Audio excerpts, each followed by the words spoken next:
Yes and no. In many ways, the film, because of its controversy, sold itself. Everybody was talking about the film for years. For us, it was actually very easy to sell. But when we had sold it, we then found that the distributors that were brave enough to take it on encountered problems in their respective territories. And as a result, some of the deals that we did had to be cancelled. And in some cases, we even had to give people their money back.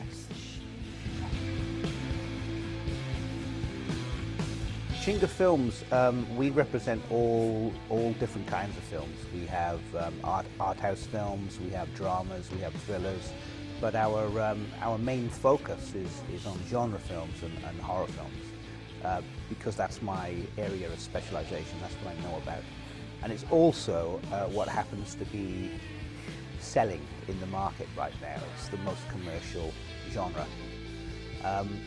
But extreme horror is in some ways a subgenre within the wider sort of horror window.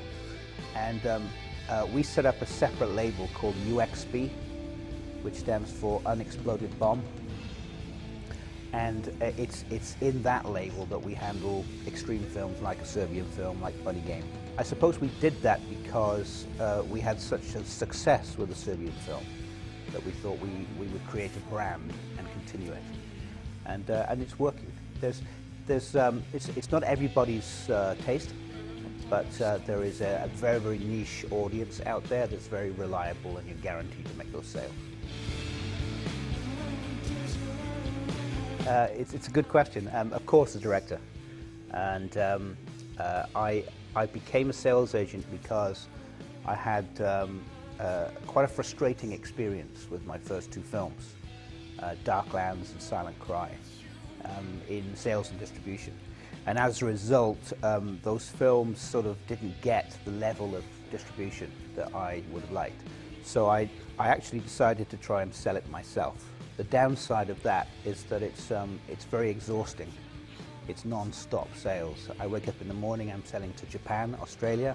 I go to bed at night and I'm selling to the US. So when is there time for me to think about my next film as a director? So I'm having to make adjustments now so that I can refocus on directing, but at the same time, Jinga will continue as a sales company, but I will delegate. It's one of the strongest territories for horror as a in terms of production. I think it's got a very strong culture in horror and fantasy. There's so many strong Spanish genre filmmakers that are coming through. And one thing I particularly notice in this festival, and also when I was on the jury in Grossman Film Festival in Slovenia, is the amount of short films being made by Spanish filmmakers in the genre, horror shorts. Sometimes, like in Slovenia, there were 15 shorts, 10 of them were Spanish. And I think that might account for the quality of filmmaker in Spain in the genre. I watch a lot of films, particularly now that I'm in sales. I watch a lot of bad films as well. But yeah, I'm always looking for good ideas that I can sort of sort of take and reimagine and put into another context. So if you have a look at my first film, Darklands, it was very much a homage to The Wicker Man, but fused with Rosemary's Baby and The Omen.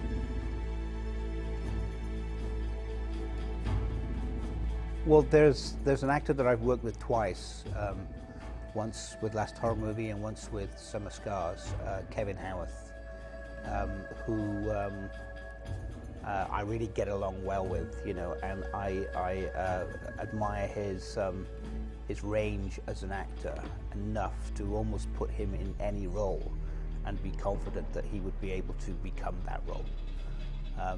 He's that good an actor, even though he's not really as well known and respected as he should be.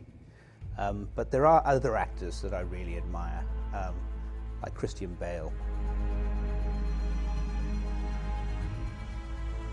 I just did a film in the US, which is my first American film, called Shiver, and that has quite an interesting cast. John Jarrett from Wolf Creek, Danielle Harris from Stakeland, Ray Dawn Chong from Commando. It was actually quite a nice experience to find myself on set in the US with that cast, because I sort of grew up with that cast. And now I'm focusing on the next film, which is called Suicide Solution.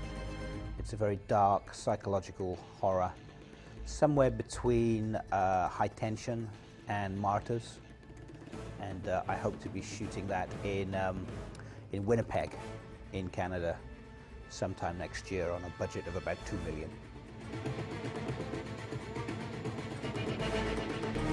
Well, I think the film that made me decide to become a filmmaker was, as with Christian, Jaws. However, more recently, the film that's impressed me most is probably Martyrs. Hello there, I'm Julian Richards, and I am a director, producer, writer of films such as Darklands, The Last Horror Movie, and Shiver. And I also run a sales company called Jinga Films. And I'm here at TerrorMolins Film Festival, and I'd like to say hello to TerrorWeekend.com.